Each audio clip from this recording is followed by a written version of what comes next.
Howdy, y'all. This is Frank McDowell, Instructional Officer for Secondary Science and one of your SISD Science Fair coordinators. And welcome to our Texas State Science and Engineering Fair Qualifier PowerPoint video that I wanted to create for our kids that have qualified for our State Science Fair. I'm going to move myself to right there. So before we start on that, let's get started. Let's review Sun Country really quick. So this is Sun Country, the medals and awards that SISD earned. We sent 80 projects, and 61 of those projects placed or won special awards at our Sun Country Regional Fair. We had 11 Broadband Masters nominees, which are first place finishers in the junior division, in the middle school division. We had 15 special award winners, and the special awards are awarded by different companies or organizations that see potential in certain projects. We had 10 sweepstakes place finishers in both the junior, combined in the junior and senior division. And we did have one high school team, one senior division team qualify for the International Science and Engineering Fair. So overall, we did very, very well at the regional fair. So congratulations to you. Now let's talk about the regional fair is over. We know who's qualified for state, and let's talk about that. The Texas Science and Engineering Fair will be held again virtually this year. Normally, it is hosted by Texas A&M University. They are still putting it on. They are providing the judges. So, but we are just doing it virtually. Now, there are going to be some slight changes than what you've experienced for our district, the SISD District Fair, and for the Sun Country Regional Fair. So, this video I'm putting together so you guys can be aware of what those slight differences are. So here's what the question is, what do you need to do? Well, you have to get on Scienteer, first of all. You have to do an application for the Texas Science and Engineering Fair, and then you have to have a submission of your project and a couple of other things that I will mention as we go through. So let's start with Scienteer. What's the first thing you need to do? Your Scienteer account, and you have to confirm that you will be moving on to the State Science Fair. In that process, you're also going to plug in the category that you're moving forward in. So make sure that your category coincides with the category that you won at the Sun Country Science Fair. This has to be done by March 7th. So there is a deadline for this. As of right now, today's Friday at 11 o'clock in the morning. We only have 5 more projects that need to be confirmed out of the 33 projects that are going. Once you've confirmed on Scienteer, it's going to take you out of Scienteer and it's going to take you to the application and registration page for the Texas Science and Engineering Fair. So once you hit confirm, it's going to take you out of that page. And then you will continue to look at Scienteer for any SRC approvals that need to happen. So the State Science Fair, they have their science review committee, and they're looking at what we've done for our projects on Scienteer. And if they need further clarification, they will reach out to you through Scienteer, so that way you can update. So you want to make sure that you are checking Scienteer often. I have sent lists of projects that have been approved already by the SRC for the state fair. And once you have been approved, there's no more need to be checking on Scienteer. They will have the last deadline for final SRC approval on March 11th at 4 p.m. Mountain Standard Time. So if they asked you to clarify something, you have until that date to clarify it. Now, I wouldn't wait till that time. I wouldn't wait till that date. I wouldn't wait till 3:58 to send it in, because potentially they may ask you to make further revisions. So I would take care of this as soon as possible. Once you are out of Scienteer, once you've taken those things, you will move on to the Texas Science and Engineering Fair application. Everybody applies. So even if you're in a team, both team members are going to create an application, or you're going to create an account with the Texas Science and Engineering Fair. Make sure as you're creating that account that you use the same email address that you used in Scienteer. Because the two are tied together. So if you use something else, it's not going to allow you to apply or to create the account. So make sure that you use the same account or same email account that you used in Scienteer. It will give you an opportunity to put in an additional email account just in case, so you don't have to worry about that. Once you start the process, you can save. This is what it would look like. This is where you would use that same email account that you use for Scienteer, and you would start to fill this process out. As you go through the application, there's going to be 6 areas that you are going to have to complete. So there's 6 fields, and starting with entrant information, project information, general questions, terms and conditions, terms of use, and submissions. So this is a great opportunity, actually. So you'll get some just general information about you, making sure that we use the same email address again as you did in Scienteer. And then it kind of turns into a survey. This is a great opportunity for all our kids, because Texas A&M starts to ask questions about what your college plans are, and potentially will send you information about their university. So you can fill that out as well. And then at the end and under submissions, this is where you are going to be uploading your presentation, your poster board, which we're gonna talk about a little bit later, and your video, as well as a headshot. This photo and the headshot are the same thing. So we'll talk about that here in a second. Team projects. Team projects. Please be aware that both or all members of the team will have to create an account. There is going to be one person that's designated as the team lead, and that person will be in charge of submitting all the required items to participate. So the virtual poster board, the lab notes, and the project overview will be uploaded by one person on that team. So make sure if you are on a team, you decide who's going to be the team lead, and that person will take care of that. But all the members have to create an account. All the members have to confirm on Scienteer, as it has been in the past.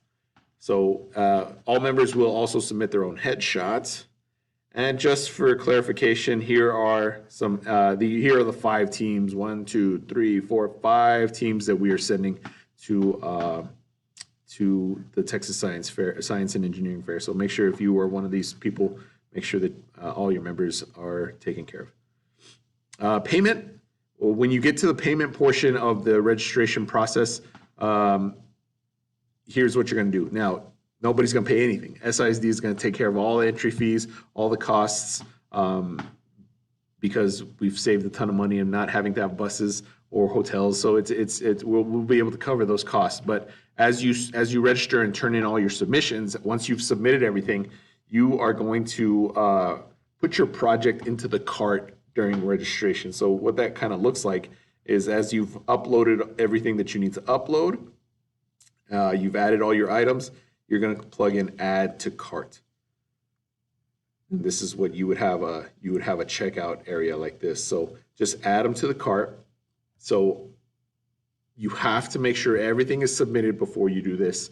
And then once that's taken care of, your responsibilities are done, and my responsibilities will take over to pay the cost of this. But just a reminder, if everything is not submitted by their deadline, they will remove you from the competition. So make sure you have everything in there that you need to have in there. So speaking of submissions, let's talk about those submissions. All the submissions must be submitted during registration. Registration is considered incomplete until all required submissions are received. Now, as you're going through the registration process, you can save and leave it. You don't have to do everything in the same shot. So you can start the registration process, you can save it, you can turn off your computer, you can come back and log in using the account that you created, and you can pick up wherever you left off. The deadline for all submissions to be in will be March 11th, 2021 by 10:59 p.m. Mountain Standard Time. Now, this is our Mountain Standard Time. Everybody else in Texas is on Central Standard Time, so this would be 11:59 Central Standard Time. But we are working on Mountain Standard Time, so 10:59 on March 11th is the deadline. There are no extensions or exceptions will be allowed, so let's make sure that we have everything that we need to put in by that time. I would probably have it in by the 10th. I worry about internet going down or any issues like that. I would have it in by the 10th. But what are you submitting? Well, here are the things you're submitting. You're going to submit a virtual poster board, which you can build using your PowerPoint that you've already created. You are going to create a new video, which is your project overview video. And there are some differences. There's a little bit of differences between what we submitted for Sun Country as well as our district fair. So you'll see that here in a second. If you have lab notes, if you have additional resources or data that you've collected, you will have an opportunity to upload these in a PDF form as well. And then finally, a picture of yourself. They want a high resolution photo to be uploaded as well. So let's talk about this virtual poster board. Well, obviously we're not taking a threefold board, trifold board to College Station.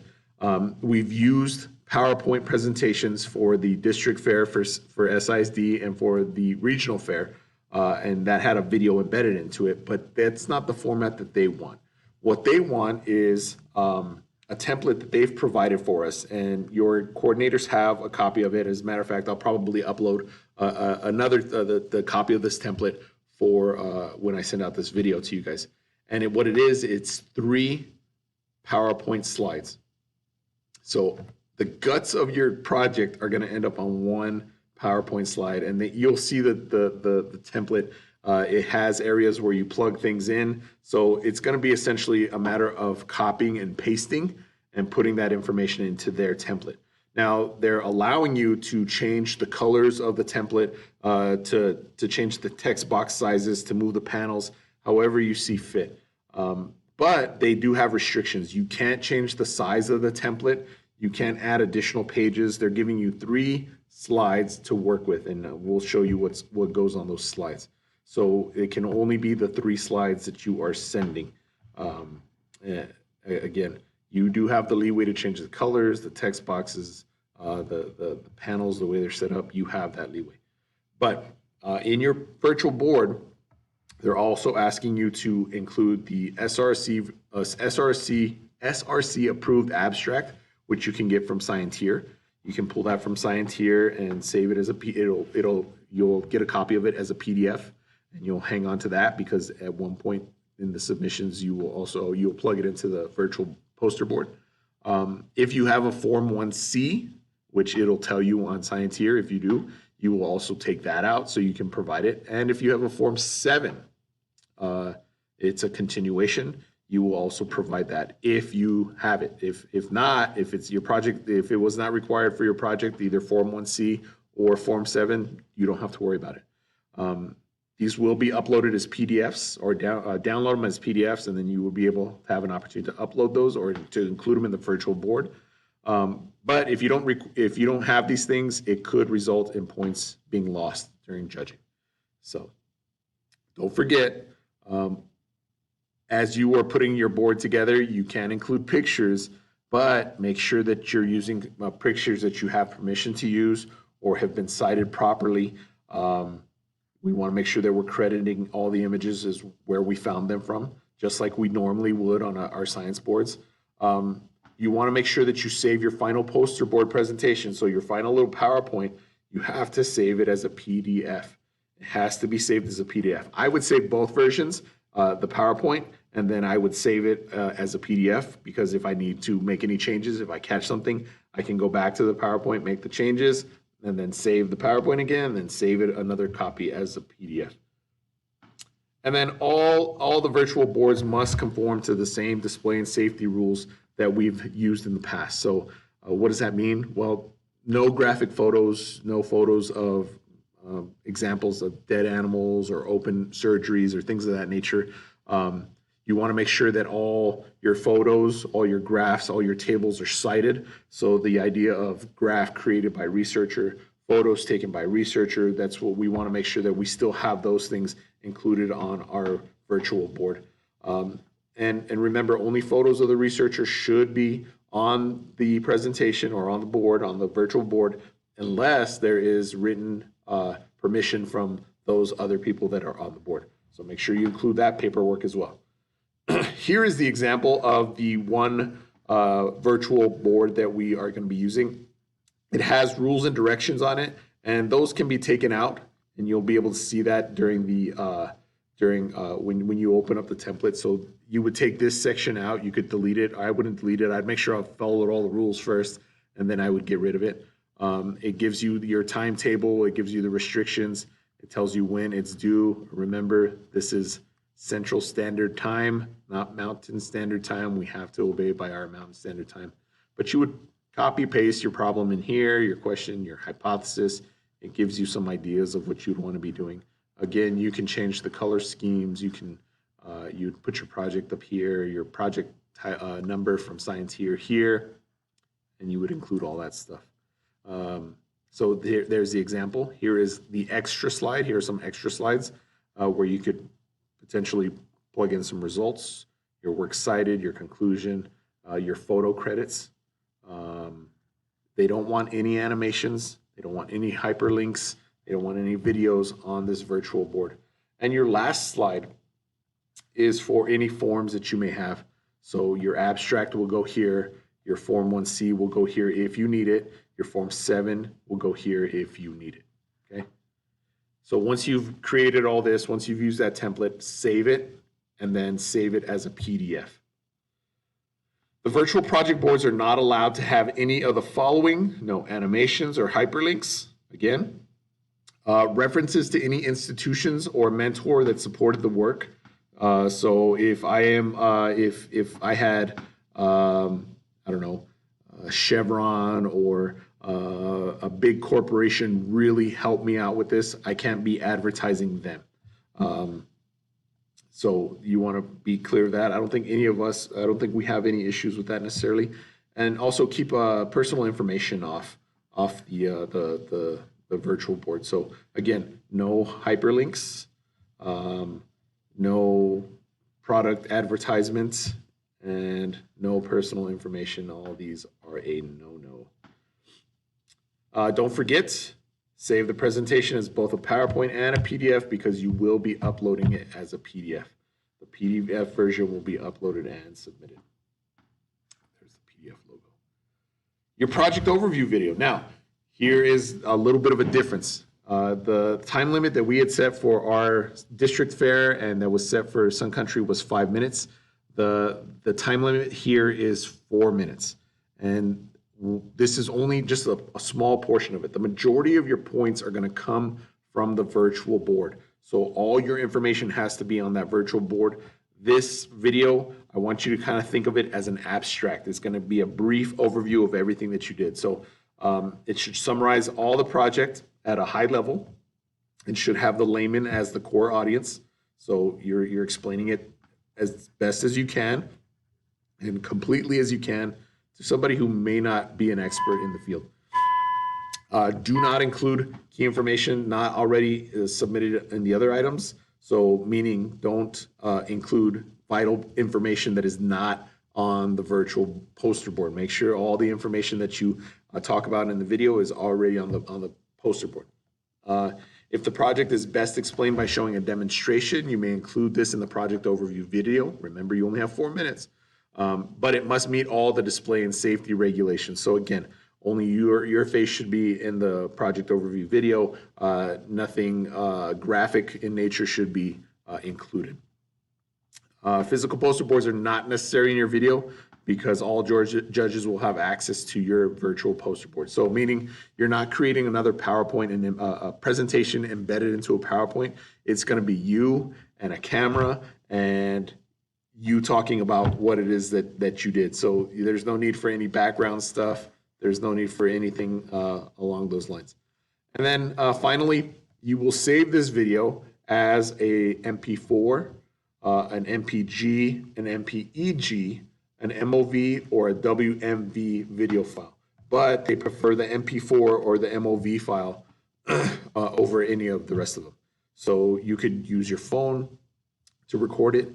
You could use a recording device like I'm using Screencast-O-Matic right now. So this is something potentially you could use off your computer. I'm recording off my computer. Maybe you're just recording a video using the camera function on your camera, on your laptop as well. So when you go through this, think of it as an abstract. Well, what should you cover? Well, here's some ideas of things that you should cover. Take a look at the rubrics to see what they're judging you on. So make sure you're familiar with that. Introduce yourself, state your full name, your city, your school, and then kind of summarize your project in a single sentence. You want to make sure that you explain the key points is what did you do, what did you find, and what are your conclusions. Any props or visuals that you use must follow the display and safety guidelines. Again, nothing graphic in nature. And only student researchers of the project are allowed to be in the video. So don't make sure mom and dad aren't making cameo appearances in the background. So make sure you find a nice quiet place to work on. And as you're filming, here's some tips for good filming practices. Make sure you dress it up a little bit. You still want to be professional. You want to provide you just like we would in real life. We wouldn't show up in a t-shirt and in a hoodie doing these presentations. So make sure you dress it up a little bit. Make sure you have good lighting. You want to make sure that the lighting's coming in from the front. You don't have lighting in the back, and it makes you a very dark, shadowy character. So make sure they can see your face. Film horizontally if you're using a phone. You film horizontally. You don't want to do the vertical version of that. Just so we can have a good background. Again, see if you can keep the phone from shaking, or you want to make sure whatever device is recording you is very steady in nature, not like this video here.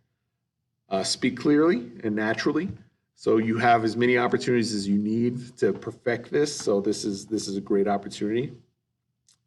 Avoid long pauses. We did have some videos in the Sun Country Fair that were 36 minutes long, but only had 5 minutes of content in it. So, and they were separated by these extremely long pauses. Make sure that you don't have those long pauses.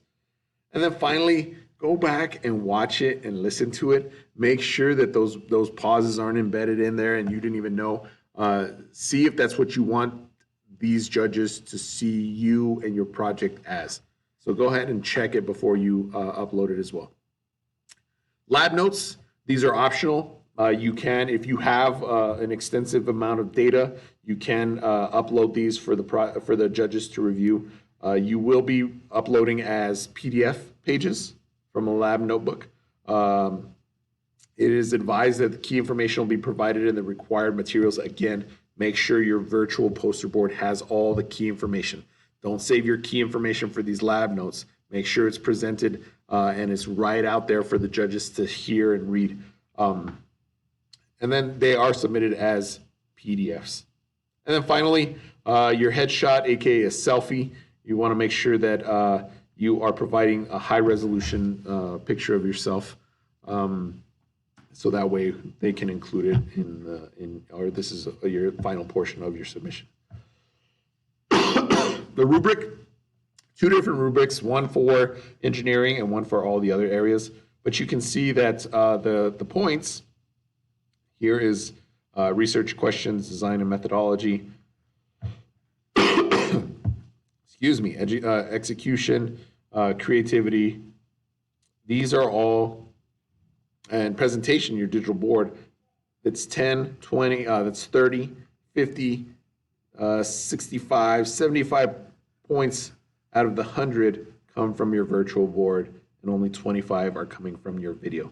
So you can see that what they're looking for, and these are the things that you want to try to capture in your areas.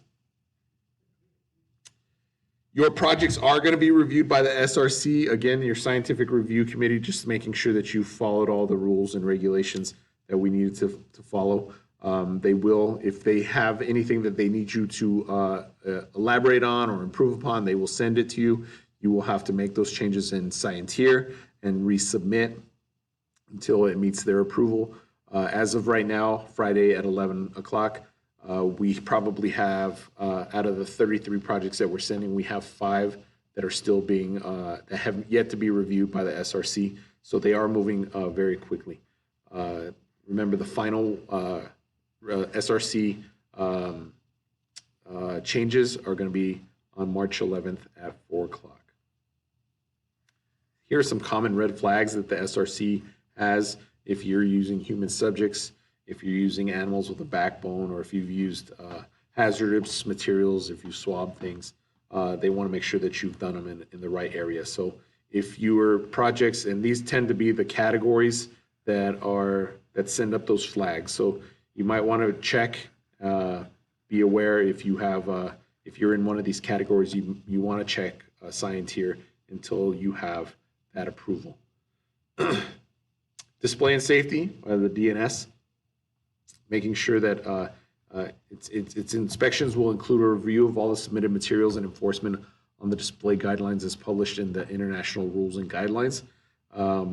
In this case, they're going to make sure that it fits the format and the size requirements.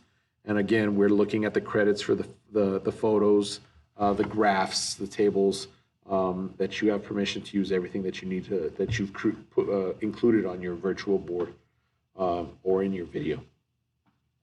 Judging rounds will work like this. Round 1 and 2 will take place between March 15th and March 27th. If you move past round 1 or round 2, or past round 2, you will receive an email because round 3 will take place on Saturday, April 10th, between 12:30 and 4, and those will be live rounds. So they'll probably give you information on joining some sort of meeting that is face-to-face in a virtual setting, so a Zoom or a Teams meeting, something along those lines. If your project has been selected to advance to round 3, they'll contact you through email no later than March 31st. So we'll keep an eye out for that around March 31st. Awards, they will give you, they will be awarding first through third in all 21 categories in both the senior and the junior divisions. There'll be a limited number of special awards and scholarships available for select projects. A number of the students from the senior division will be selected to attend the Governor's Science and Technology Champions Academy, and Broadcom Masters Finals will be selected from the juniors division. Best in state for life science and physical science will be awarded to both divisions, plus honorable mention for each award. And then 12 projects from the senior division will be selected to move on to the international fair. Important dates to remember. So March 7th is that deadline for confirmation on Scienteer. We're almost there. March 11th at 4 p.m. is that final SRC approval. This 4 p.m. is Mountain Standard Time. March 11th at 10:59 p.m. student application and all submissions will be due. So no late submissions. This is 10:59 Mountain Standard Time. And then April 11th, we will have the virtual awards ceremony. Again, if you're having issues with the registration process, there is a live chat box to help you with that. So it won't help you with Scienteer stuff. It won't help you with payment stuff, but it will help you with the registration process. So you click on this blue button down here. They're available from 7 a.m. to 4 p.m. Mountain Standard Time to answer any questions that you may have. Again, I'm going to stress this. Here is a picture showing the time zones. We are here in this little green area of the Mountain Time Zone, and the rest of Texas is in the Central Time Zone. So make sure that you're not waiting to the last minute. It could get a little bit hairy. I would take care of this stuff as soon as possible. This weekend is a great opportunity for you to take care of these things. So make sure we're not waiting to the last possible second. And finally, if you need any additional help, I will be having office hours starting tonight, Friday, March 5th, from 6 to 7. You've been provided, your coordinators have been provided Teams links for meetings that I've set up for both Friday and Saturday. Tomorrow we'll hang out, or I'll be available from 4 to 6 p.m. for any questions that you may have as far as registration, or even if you get stuck with, moving your stuff from your PowerPoint to the template that they have. We'll figure these things out as we go along the way. So if you need any help, I will be available for that. Again, congratulations to you for making it this far. This is a huge honor, especially under the conditions that we've worked under this year. We had plenty of excuses not to do this, but you guys didn't use any of those. You continue to move forward and to make great things happen for you, for your families, for your campuses, for our district, for our city. So congratulations again. Thank you very much. Bye.